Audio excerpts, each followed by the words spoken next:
Mount Kilimanjaro looks calm in photos, broad slopes, happy climbers, and the pretty summit. But behind those is a mountain that takes a life without warning. In this video, we uncover 6 terrifying Kilimanjaro fatalities, proof that this peak is far more dangerous than it appears.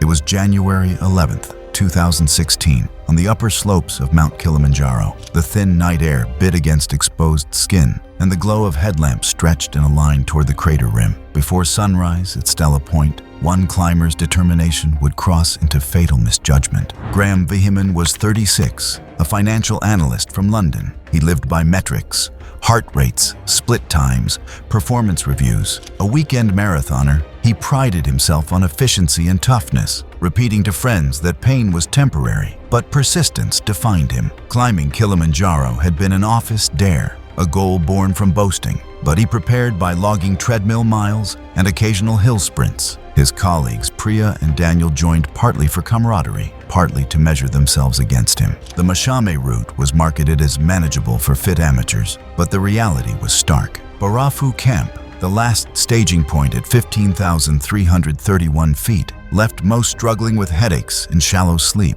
Climbers relied on layering, trekking poles, and guides trained to recognize danger signs. Supplemental oxygen was carried only for emergencies, while a portable hyperbaric chamber was considered best practice. Operators stressed pole, slow progress, to let the body adapt. But Graham saw slowness as weakness. The summit push began at midnight. At Kosovo Camp, 16,076 feet. His speech slurred and his gait faltered. Guide Joseph advised turning back, citing altitude sickness risk. Graham dismissed it, insisting he had endured worse. Priya followed uneasily behind, noticing his sway. The group moved upward. By 18,700 feet, Graham vomited, wiped his mouth, and forced a grin. Then, warnings multiplied. He tried to sit on the trail, claiming he needed 5 minutes. Joseph urged him to stay on his feet. At 18,860 feet, he stumbled, crossing his legs clumsily before collapsing. Priya described his eyes as unfocused, as though looking through her.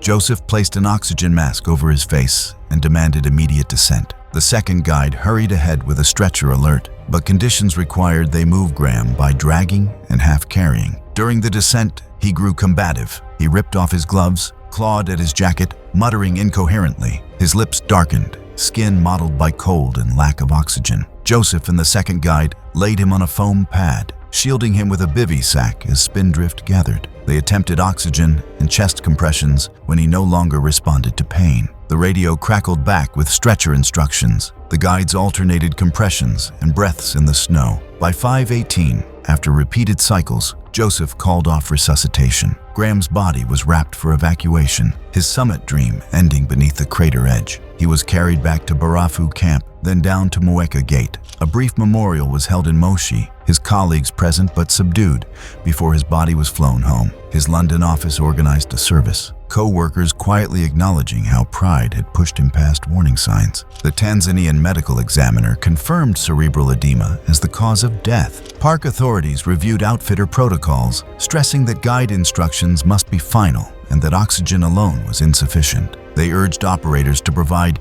hyperbaric chambers for summit attempts, warning that ignoring early signs meant consequences far more permanent than a failed climb.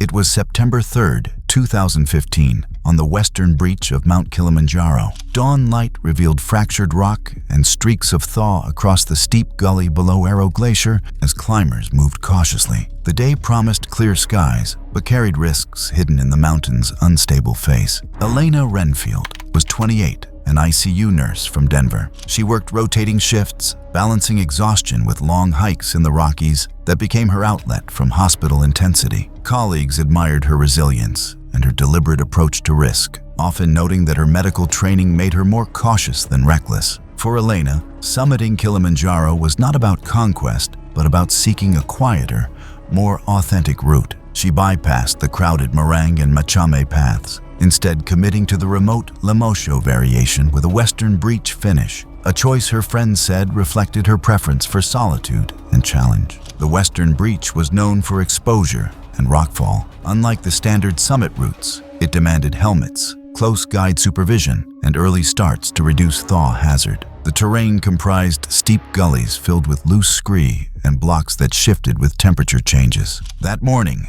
the group left at first light. The night had been unusually warm, softening the frozen rock that normally stayed bonded until midday. A porter mentioned the thaw risk to the head guide, but the decision was to continue, reasoning that speed and helmets would mitigate danger. Elena tightened her chin strap, adjusted her trekking poles, and fell in step behind teammate Mark. The guide spaced the clients out, scanning the ridges above for movement. Crossing the gully was the most exposed section. The walls rose high on both sides, funneling debris if anything broke loose. The group was told to move quickly, but stay pressed against the left wall. Elena followed instructions, steady but tense, glancing up at the ridgeline. Mark, just ahead, later recalled the silence broken only by boots scraping scree. The warning came suddenly, a sharp shout of "rock." The first fragment smashed against the slope, spraying shards across helmets. Elena flinched, crouching low. A second rock, football-sized, struck the brim of her helmet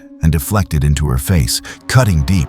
Blood spread instantly across her cheek. She dropped to her knees, disoriented. Before she could recover, a larger rock ricocheted from the upper wall and struck her between the shoulders. Witnesses described her hands twitching briefly before she went limp. Guides rushed in, forming a shield with their bodies as smaller stones rattled down. When the slope quieted, they dragged her to a rib of rock shielded from the fall line. A check showed shallow breaths and unresponsive pupils. Her pulse weakened as they stabilized her neck and radioed a ranger post. A stretcher climb-up was impossible in that terrain, so they began a slow, precarious descent. Porters rotated positions, balancing it on shifting scree while others scouted ahead. Partway down, Elena lost pulses entirely. Guides began chest compressions in the thin air, cycling with rescue breaths, while porters stood guard for renewed rockfall. Despite repeated attempts, there was no response. By the time they reached Lava Tower, the effort had stopped. Emergency services were called, but they only declared her dead.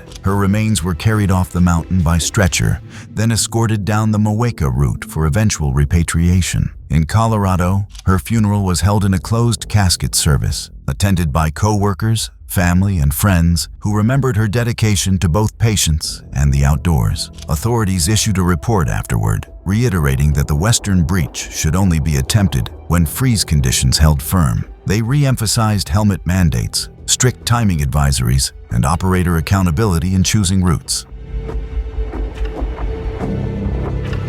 It was August 20th, 2018, on Kilimanjaro's upper slopes. The night began clear and still, but the mountain carried its own volatility. Between Barafu Camp and Stella Point, darkness and sudden weather changes would turn the routine summit corridor into a trap for those unprepared. Keiko Miyazaki, 52, worked as an office manager in Tokyo. Colleagues described her as meticulous, quiet, and disciplined. She trained for the climb through stairwell intervals and weekend hikes near Mount Takao, but she lacked true alpine exposure. This trip was a gift to herself and her adult son, a shared milestone after years of long work weeks. She purchased new gear for the climb, including a down jacket that had never been tested in wind-driven snow. Keiko approached the ascent with her usual thoroughness, but her background was in controlled environments, not in unpredictable extremes. The route from Barafu to the crater rim was straightforward by trekking standards, well-trodden switchbacks across scree slopes leading toward Stella Point at 18,800 feet, but the exposure at that altitude was absolute. Temperatures dropped below freezing, and wind could create whiteouts that erased both trail and bearings. The team left Barafu at midnight, 30 under a clear sky. With Keiko walking beside her son, by 2 a squall arrived. Wind scoured the slope, throwing spindrift into their lamps. Visibility collapsed to a few feet. The assistant guide, Amani, tightened the group into a cluster, counting heads at each halt. Keiko began to struggle. She complained that her right hand felt wooden, fumbling with her headlamp strap. Her son tried to adjust her gloves, but the storm pressed them forward. At 17,300 feet, Keiko drifted a few steps away from the kicked-in trail, her silhouette blurring in the snow flurries. Amani shouted as her figure vanished downslope. They scrambled to her position and found her lying on her side, snow stinging her face. She insisted she was fine, though her words slurred. Her son tried to replace her soaked liner gloves with spares. When Amani helped her to stand, her legs buckled and she collapsed again,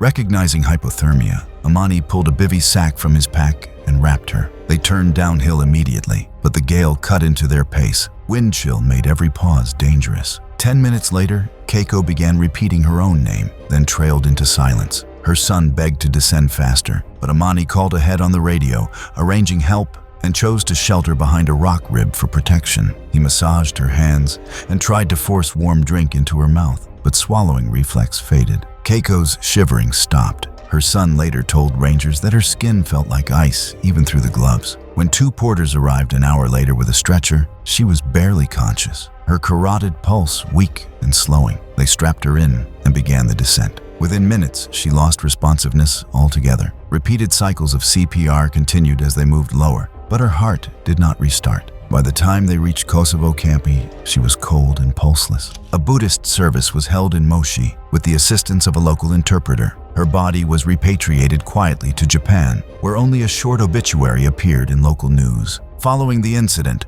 authorities and park medics updated summit night briefings. Operators were urged to require proven cold weather gear, enforce glove and hand warmer redundancy, and regroup strictly at each switchback during storms. It was October 7th, 2017, at Barafu High Camp on Kilimanjaro's Machame route. The wind blew across the ridge in steady bursts, flattening tents and filling the air with grit. Climbers huddled in fabric shelters, waiting out the cold before their summit push. In one of those tents, a decision made for convenience would instead trigger disaster. Rahul Sarkar, 24, was a mechanical engineering student from Mumbai. He had always been drawn to tinkering with equipment, testing what others overlooked. Friends joked about his curiosity for fire and combustion. He had once modified a camp stove for a university demonstration. The climb was his first expedition outside India, planned with fellow alumni on a tight budget. His drive was less about mountaineering fame and more about proving resourcefulness. He was confident in improvising solutions, sometimes brushing aside rules he saw as overcautious. Kilimanjaro's high camps were not designed for comfort. Barafu sat at 15,300 feet on exposed scree, its tent platforms crowded with climbers. Open flames inside nylon tents were known hazards. Outfitters emailed warnings beforehand, emphasizing that stoves should only be used in communal cook tents with ventilation. A liquid fuel stove, when primed, could flare uncontrollably before stabilizing. Any spill risked igniting instantly in the thin, dry air. Most climbers accepted the protocol. Rahul saw it as an unnecessary restriction. That evening, after an acclimatization hike toward Kosovo camp, the group returned to Barafu to find space scarce. Winds battered the tents, making it uncomfortable to prepare water outside. Rahul decided to make tea inside his vestibule, insisting it would save time before the summit push. His tentmate, Arvind, protested weakly, but gave in as Rahul laughed about lab safety drills and set the stove on a foam pad. The vestibule was zipped tight against the wind, leaving no airflow. A porter passed by and noticed the faint smell of fuel, but assumed it would be extinguished quickly. Rahul primed the stove. A sudden flare shot upward, licking the vestibule fabric. He jerked back, striking the fuel bottle. Liquid splashed across the nylon floor and ignited. The vestibule became a torch within seconds. Arvind screamed and tried to kick the stove outside, but flames had already climbed the tent wall. From outside, the porter saw the glow intensify and rushed forward with a knife, slashing through the fly. Inside, Rahul's jacket caught fire at the shoulder and chest as the collapsing tent pinned him. Arvind crawled out coughing, skin blistering on his hands. Rangers and porters pulled Rahul free, dousing him with water bottles and shovels of snow. His jacket peeled away in burned strips, exposing deep, charred skin across his chest and neck. Black soot coated his mouth. He wheezed in short, shallow breaths, a sign of airway burns. Guides wrapped wet dressings and opened an oxygen cylinder, but his condition worsened. He was placed on a stretcher for descent toward Millennium Camp. Arvind, shaken and injured, stumbled behind as porters rotated carrying duty. Partway down, Rahul's breathing collapsed into gasps, then stopped altogether. A medic from another group attempted intubation with limited equipment, but could not maintain an airway through the swelling. CPR was performed as the stretcher was lowered in stages, but he did not regain a pulse. At Millennium Camp, the effort was called off. His remains were flown back to India, where his family arranged a closed cremation. Few outside his circle knew the details. Authorities issued immediate safety directives. Stoves were confiscated from client tents for the remainder of the season, with fines imposed for flame use in shelters. It was March 15, 2015, on the Barranco wall of Mount Kilimanjaro. Climbers in staggered lines began the slow ascent, ropes scraping rock. Among them, one man moved faster than most, carrying with him both confidence and an unseen threat that would not release him. Peter Damien, 43, from Cape Town, was known in his circle as a driven ultramarathoner. He thrived on endurance events that punished the body, having completed multi-day desert races where temperatures reached extremes. Colleagues described him as meticulous in training, but dismissive of what he saw as unnecessary caution. For him, climbing Kilimanjaro was not about leisure, but efficiency. He chose the shorter 6-day Machame itinerary, pushing for speed. Sponsors from a regional athletic gear shop supplied his shoes and clothing, counting on him to return with photographs of their brand atop Africa's highest peak. Kilimanjaro's terrain is deceptive, non-technical yet punishing at altitude. The Barranco Wall, a 900-foot rise of basalt ledges and narrow traverses, demands strength and focus. Climbers advance in a slow, deliberate pace, the thin air forcing rest stops. Guides monitor oxygen saturation, heart rate, and hydration, especially after 12,000 feet.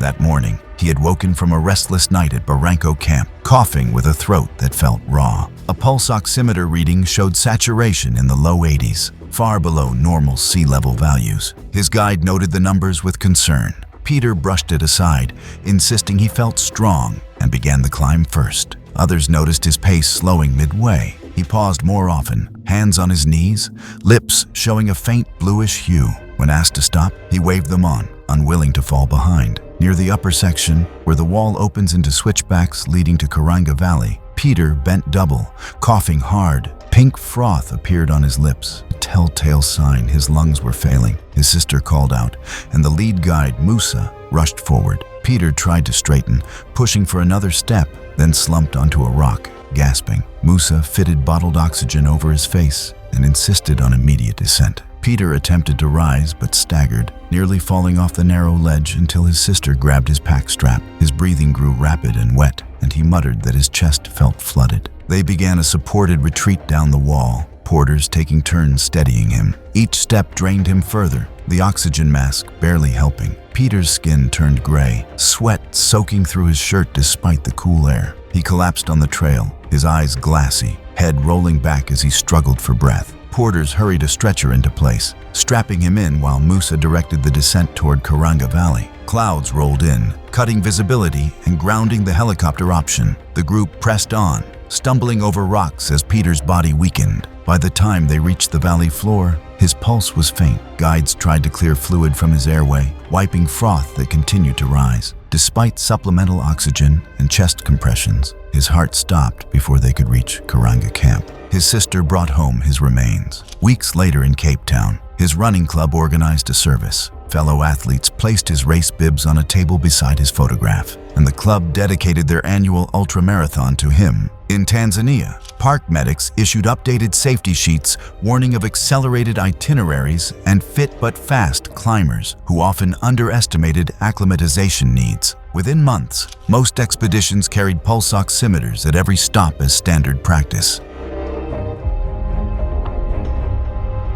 It was February 26th, 2018, on the crater rim of Mount Kilimanjaro. The morning climb had begun under clear skies, but by the time the team reached Stella Point, clouds had gathered, darkening the horizon. What should have been a brief push to the summit ridge was instead shaping into something unstable, with the kind of tension in the air that often precedes disaster. Alvaro Chavez, 34, from Spain, worked as a secondary school science teacher in Madrid. He loved to turn personal adventures into lessons for his students, often using his experiences outdoors to explain weather, geology, and physiology. He was cheerful, fond of jokes, and known for being both curious and stubborn. Friends described him as someone who underestimated danger, preferring to laugh it off rather than slow down. His trip to Kilimanjaro was funded in part by a small outdoor outfitter in Spain that supplied him with trekking gear, hoping he would return with photos to use in their catalog. Kilimanjaro's crater rim is a harsh place for mistakes. The ridge between Stella Point and Uhuru Peak runs narrow and exposed, with no shelter from sudden weather. The air is thin at over 18,000 feet, making judgment slower and reflexes weaker. Hail or rain turns the volcanic gravel slick. Metal equipment, common among trekkers, becomes a hazard when storms build. While guides train clients to recognize these dangers, summit fever often overrides caution, especially so close to the peak. That morning, the group's arrival at Stella Point coincided with cumulus clouds building rapidly. The lead guide, Rahema, urged caution, suggesting a quick photo before turning back if thunder grew nearer. Alvaro, however, was insistent about pressing on. When small hail began to fall, some clients hesitated. The group debated whether to continue along the final ridge. The discussion dragged until a low rumble rolled across the crater. Still, several clients leaned toward pushing on, unwilling to abandon the summit within sight. Rahema pressed them to decide quickly, reminding them of the risks. Alvaro stood with both poles upright, scanning the ridge as if waiting for consensus. The clouds thickened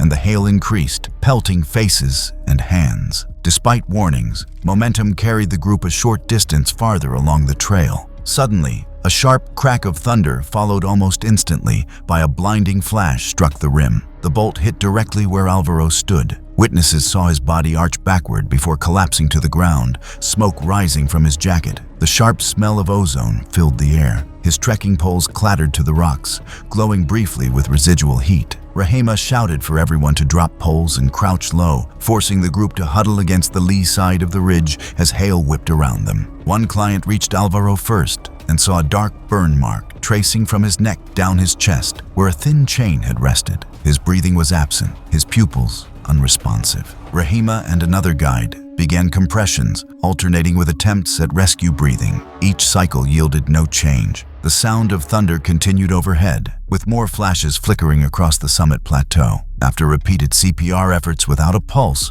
Rahema ordered the rest of the group to evacuate downslope, while two guides remained behind to secure the body once conditions stabilized. Later inspection confirmed entry and exit wounds consistent with a direct lightning strike. His clothing showed fused fabric and melted spots where the charge had traveled. Both poles bore scorch marks at their tips. The evidence left no doubt of the cause. Alvaro's remains were flown home, where a funeral was held with his family and colleagues from the school in attendance. Following the incident, authorities issued a new advisory circulated to all expedition operators. It emphasized dropping all metal objects when thunder is audible, abandoning summit attempts at the first sign of lightning, and avoiding exposed ridges entirely during electrical storms. Thanks for watching. If these stories where adventures shift into sudden deaths piqued your interest, click here for more.